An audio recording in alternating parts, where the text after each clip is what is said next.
우리는 지난주일부터 역대상 말씀을 통해서 큐티를 하며 설교 말씀을 나누고 있습니다.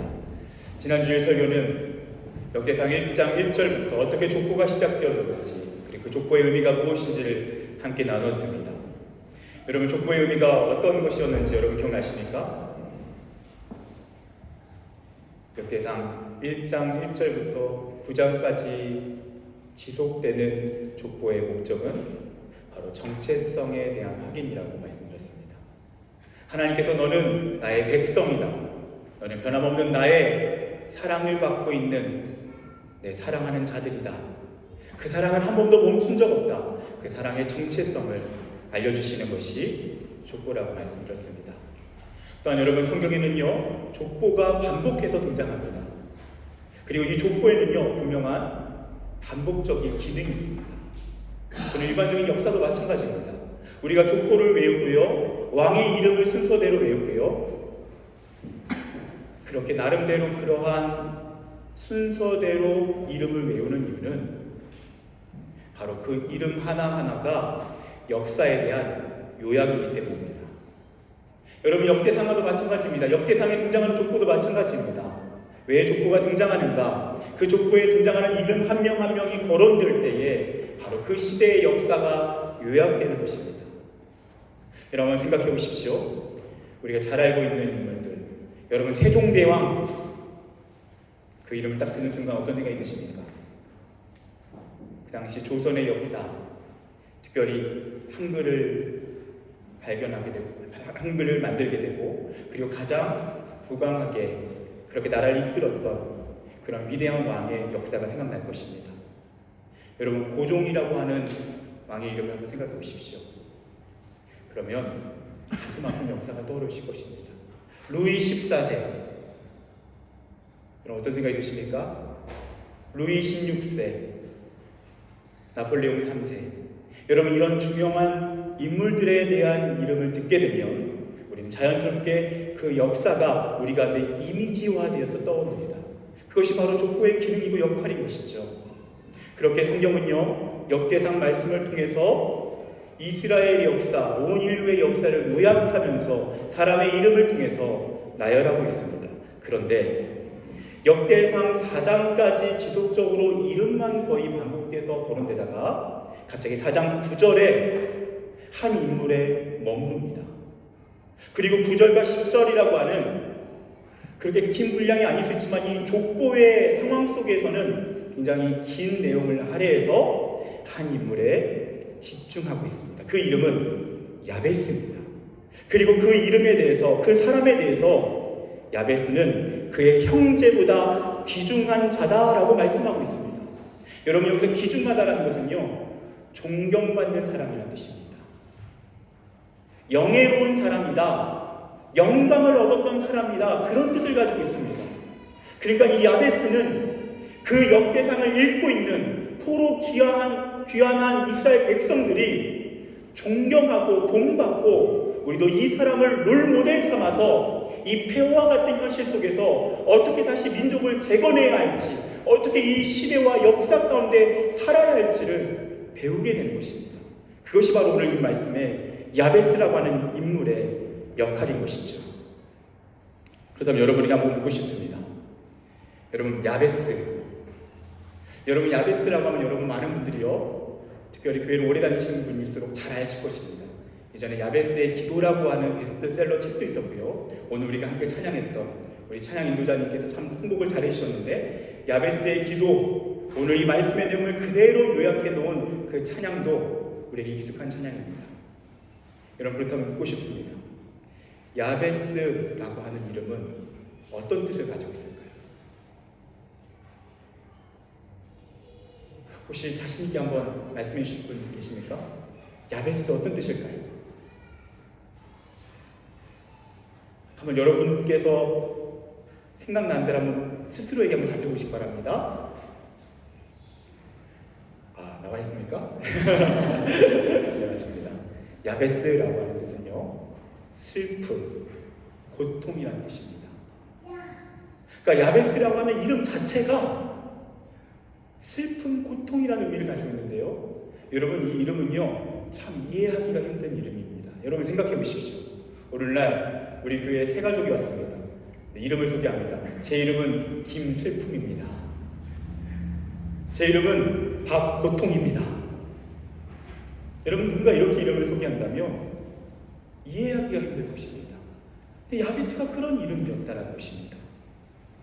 그렇다면 이 이름은 누가 지었습니까? 그 이름은 야베스의 어머니가 지었습니다.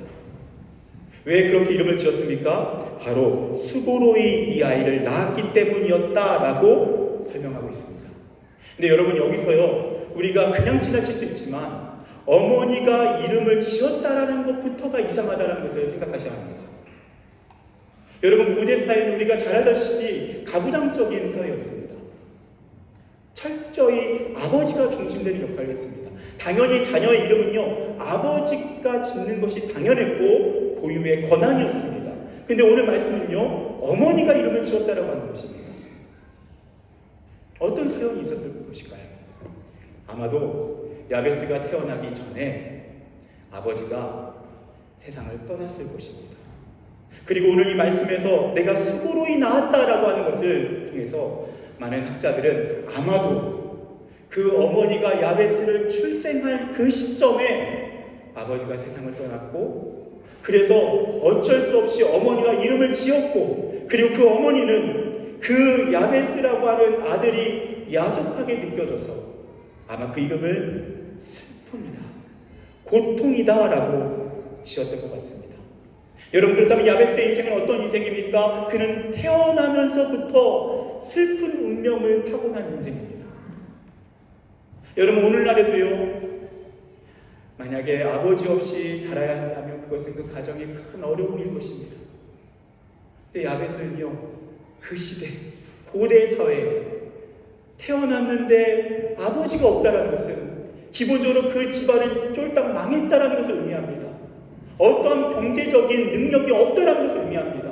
그리고 무엇보다도 그 가난 가운데서 심지어 이 어머니가 그 아들의 이름을 슬픔, 골통이라고 부를 만큼 충분한 사랑도, 충분한 돌봄도 받지 못하고 그렇게 자라났다는 것을 의미합니다. 여러분 그런데요, 오늘 성경은 그런 슬픈 운명을 타고난 야베스를 향해서 그는 그의 형제보다, 여기서 형제라는 것은 가족 안에는 형제 구성원뿐만 아니라 이스라엘 전체 형제를 의미합니다.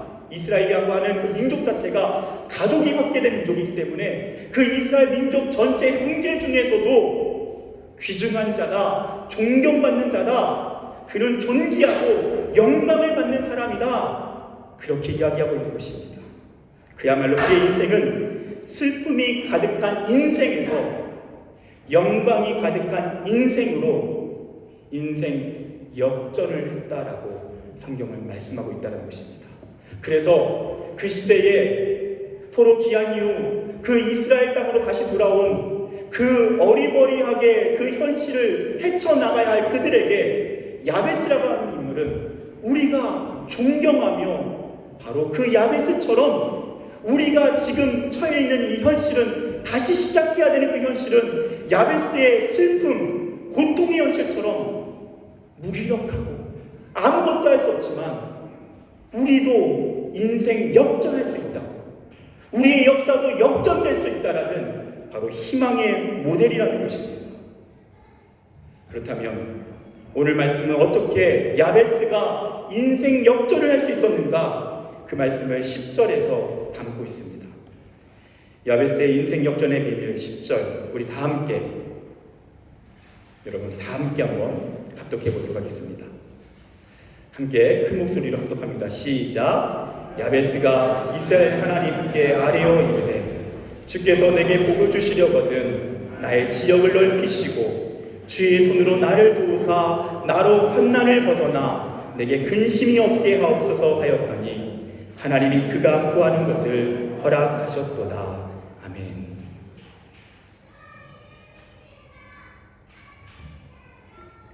여러분 오늘 말씀에서는요, 하나님께서 우리에게 인생 역전할 수 있는 그 방법을 정확히 알려주십니다.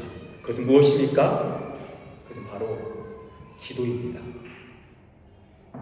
어쩌면 우리가 너무나도 당연하게 여겨서 식상하게도 느껴질 만큼의 바로 그 인생 역전의 비결은 바로 기도입니다.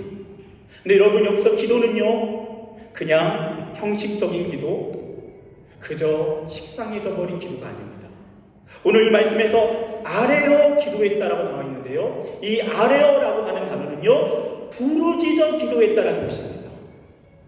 그리고 이 단어는요, 미완료 시제로 되어 있습니다. 그 말은 포기하지 않고, 중간에 멈추지 않고, 중단하지 않고 하나님 앞에 부르짖어 기도했다는 것입니다.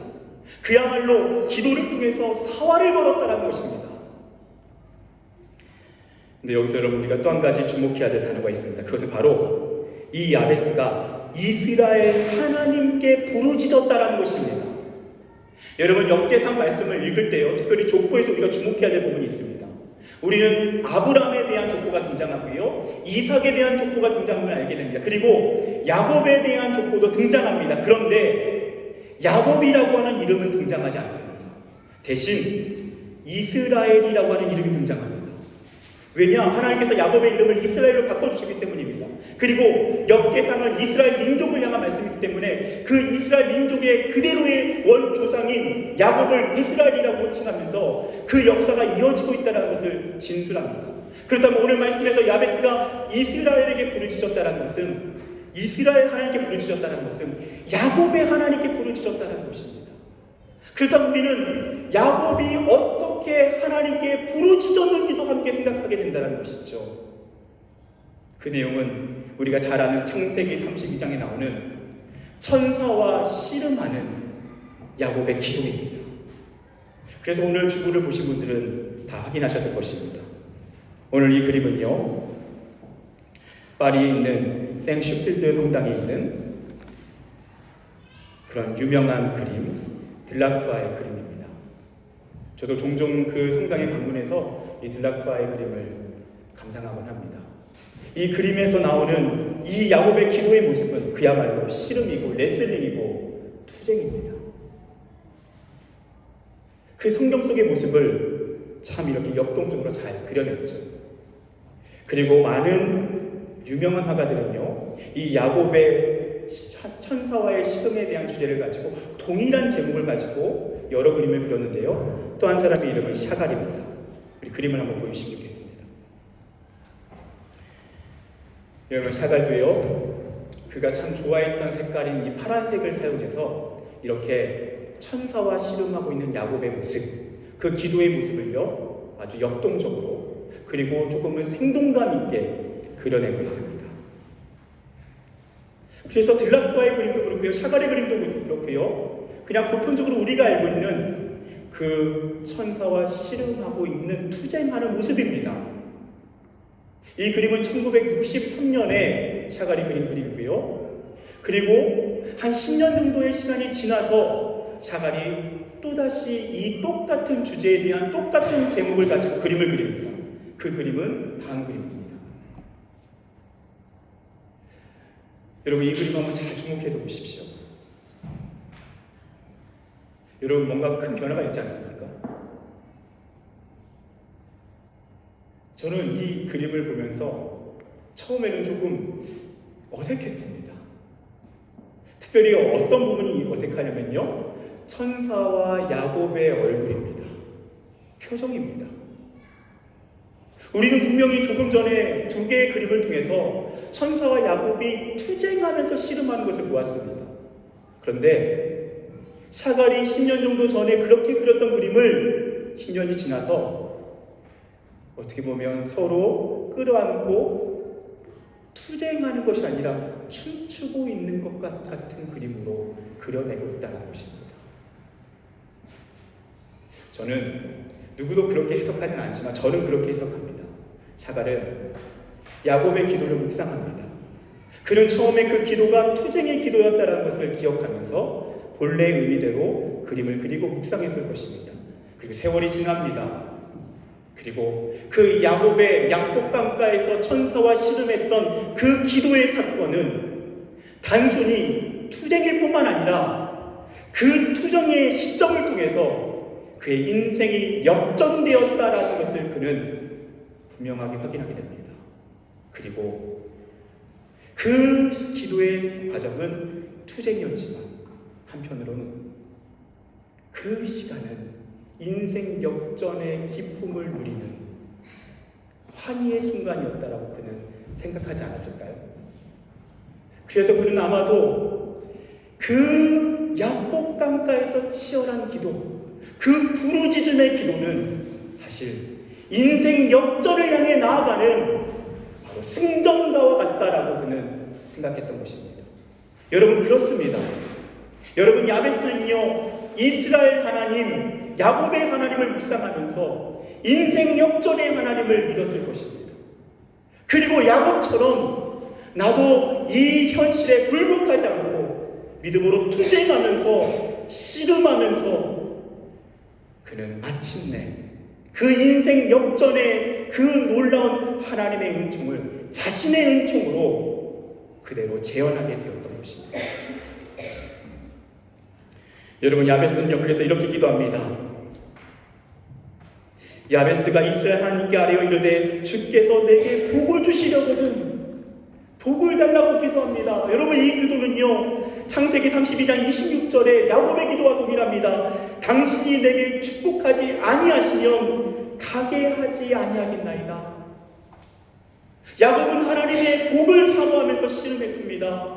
야곱도 그렇게 기도했던 것처럼 야베스도 이스라엘 야곱의 하나님께 내게 복을 달라고 부르짖으며 씨름하며 투쟁하며 그렇게 기도하고 있는 것입니다. 왜냐? 이 기도의 자리가 나의 인생 역전의 자리라고 그는 확신했기 때문입니다. 그리고 그렇게 기도했고 그 기도의 자리에 하나님의 복이 임했다는 것입니다.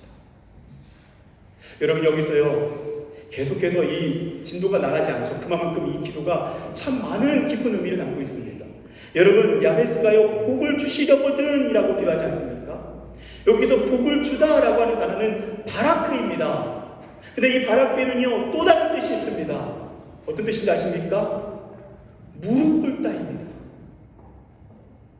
무릎 꿇어서 기도하다라는 것입니다.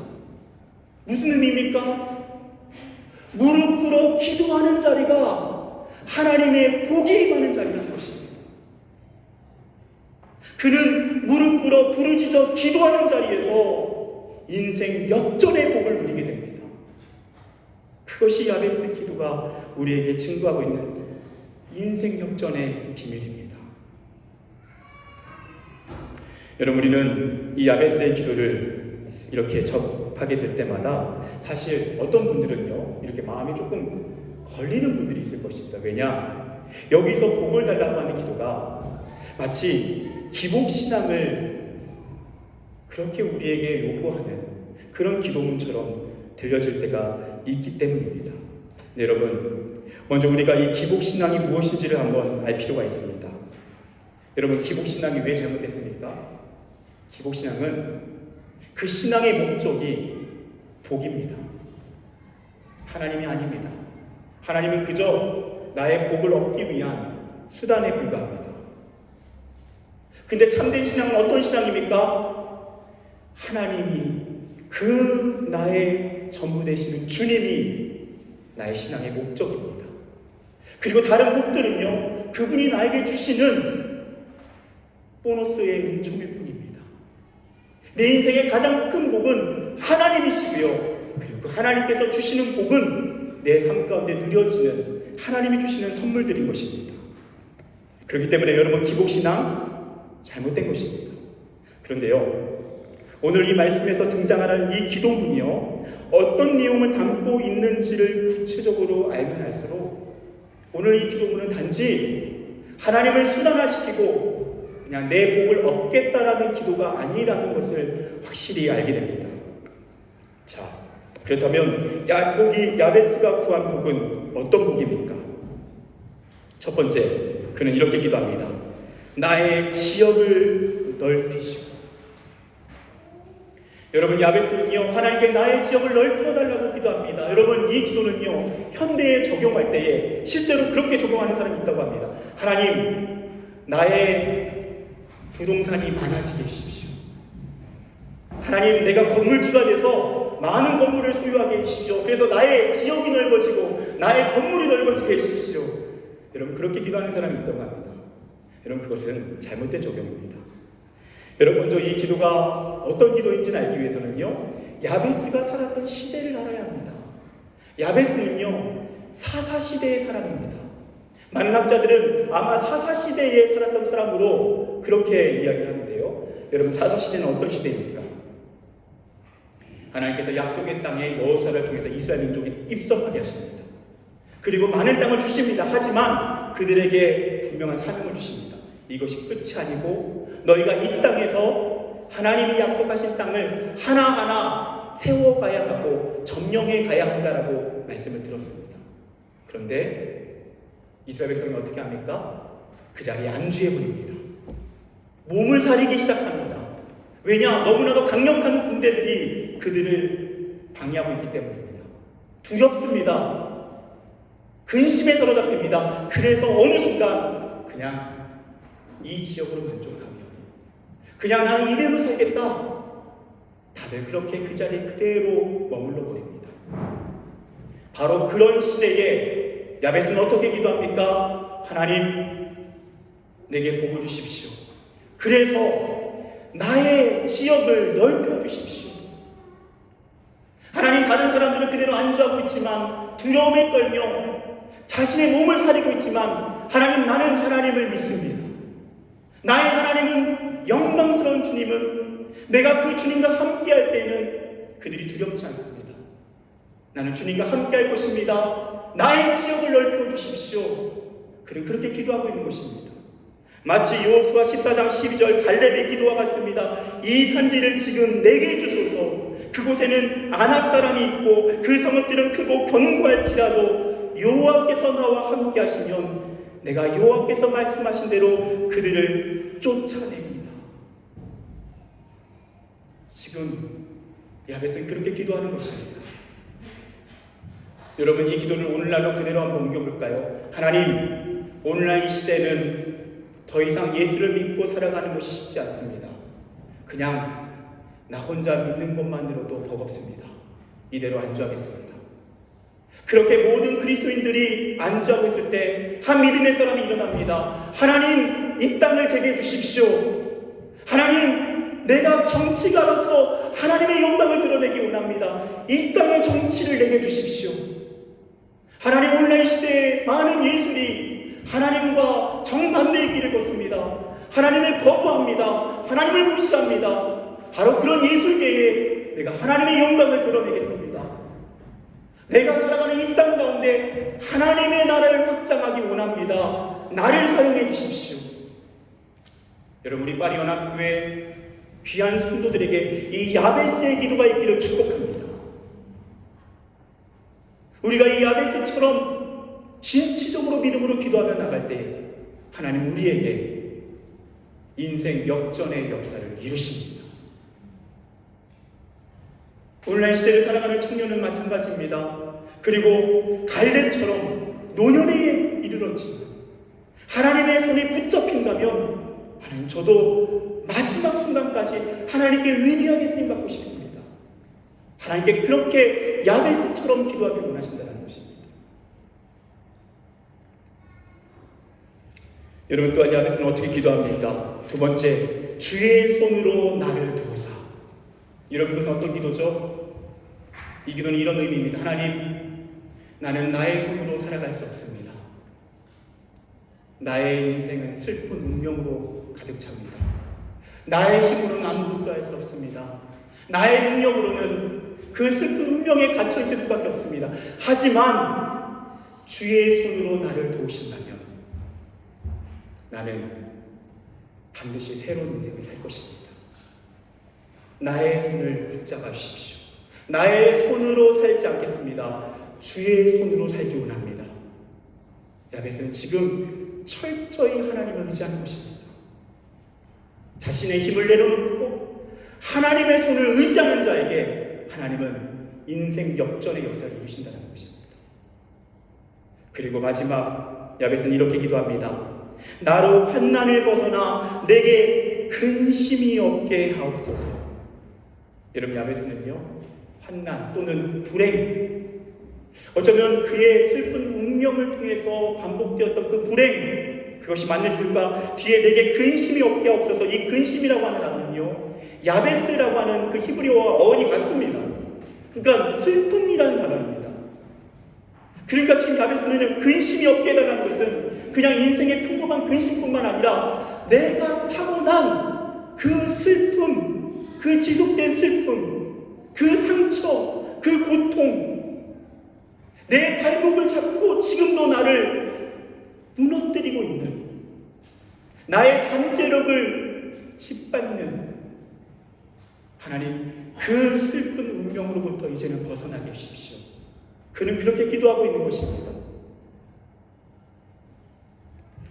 여러분, 여기서요 나로 환난을 벗어나 내게 근심이 없게 하옵소서, 이 부분을요 히브리어를 연구하는 학자들은 해석을 한 가지 더 가능하다고 합니다. 실제로 그래서 뉴 킹제임스 버전에서는요 이 다른 번역을 사용합니다. 그 번역은 다음과 같습니다. 나로 환난을 벗어나 다른 이에게 더 이상 고통을 주지 않게 하소서.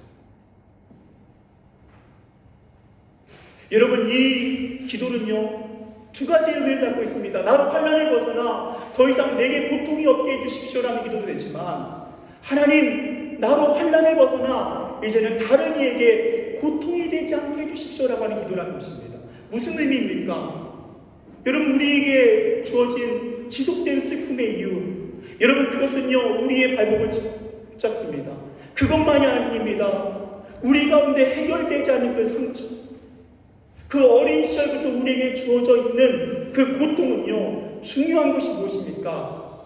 타인에게도 고통으로 전해진다는 것입니다.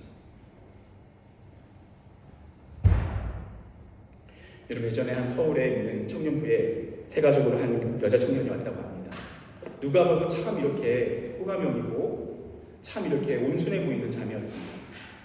그런데 이 자매가요 평소에는 참 이렇게 정띠한, 참 친절한 자매인데 갑자기 어떤 포인트에 심기를 건드리면요 그 청년부에서 정말 이해할 수 없는 수준의 분노를 폭발했다고 합니다.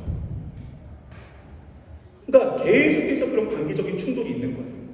조금만 뭔가 거슬리면요 그냥 잘 해결하면 되는데 막 분노를 퍼붓는 거예요.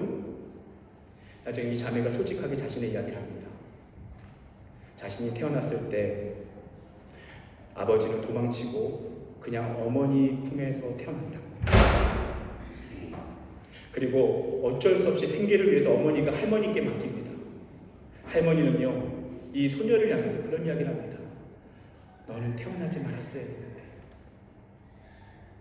너는 태어나지 말았어야 했는데, 너는 태어나서 내 딸이 고생하는구나. 여러분, 이 자매가요 어린 시절부터 그러한 슬픈 운명을 품고 살아갑니다. 나는 태어나지 말았어야 했는데, 왜 태어나서, 왜 어머니도 불행하게 만들고 왜 할머니도 불행하게 만들고, 나는 누군가를 불행하게 만드는 존재구나. 그렇게 몹시 가난한 힘겨운 시간을 그 철저한 외로움 속에서, 그리고 자신에 대한 비하 속에서 자라납니다. 그 문제가 해결되지 않으니까 자신이 고통스러울 뿐만 아니라 어떻게 됩니까? 다른 누군가에게도 고통이 된다는 것입니다. 야베스는 그것을 가지고 기도하는 것입니다.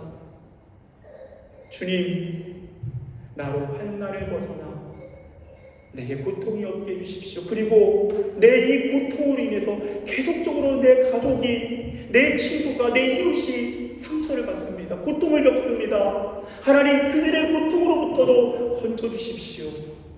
지금 야베스는 그렇게 기도하는 것입니다. 그리고 하나님은 오늘 말씀에서 뭐라고 약속하십니까? 뭐라고 말씀하십니까? 하나님이 그가 구하는 것을 허락하셨다. 하나님이 그가 구하는 것을 허락하셨더라. 여러분, 야베스의 기도를 다시 한번 보십시오. 이 기도는 어떤 기도입니까? 우리 모두에게 필요한 기도입니다. 우리 모두가 붙잡고 날마다 부르짖어야 할 바로 그 기도가 오늘 야베스의 기도입니다. 단지 복을 달라고 하는 기복신앙이 아닙니다. 하나님, 나를 통해서 하나님의 나라가 확장되기 원합니다. 나의 손을 의지하지 않겠습니다. 하나님의 손을 의지합니다. 그리고 하나님, 나를 지배해온 그 슬픈 운명과 같은 그 과거의 상처, 이제는 그 과거의 상처를 치유하시옵소서.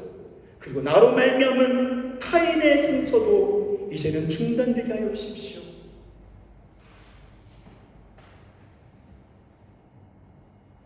여러분, 오늘부터 이 기도가 저와 여러분의 삶 가운데 시작되길 원합니다. 그리고 야베스처럼 하나님 앞에 부르짖으며 포기하지 않고 기도할 때에 하나님께서는 우리의 삶을 이 기도의 고백대로 인생 역전의 길로 인도해 주실 줄 믿습니다. 기도하겠습니다.